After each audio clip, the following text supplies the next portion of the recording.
For the Russian kettlebell swing, we want to make sure there's a few points of performance that you're hitting to make it the most efficient and comfortable. So it's easiest to start with the kettlebell slightly in front of your feet. You can kind of rock it on its edge and then hike it to the hips and start the momentum from the top.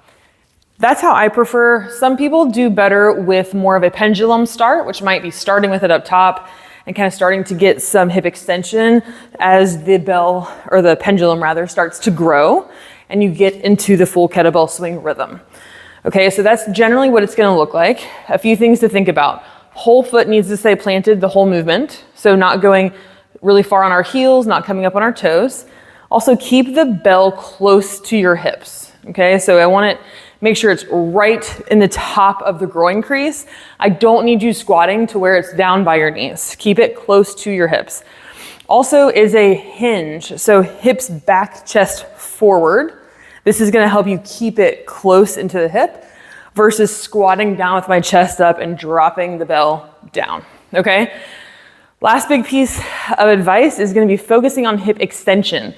So that is this pop from here to extension. Notice I'm in a straight line. You're gonna go back to your hips, squeeze and pop to extension. We're not doing a back bend to get the bell up. I'm also not pulling with my arms to get the bell up. So it gets to your hip, come to upright. Down to your hip, snap your hips to upright, just like so. Your arms should be relatively relaxed. If your arms are getting really tired or your grip is fatiguing, there's too much pulling with your arms happening. So you might not get as much height on your bell, but practice that really quick pop to hip extension and see how high you can get your weight without adding any arm movement. They're just holding on so you don't fling it across the gym. All right, that is a Russian kettlebell swing. Go ahead and give it a try.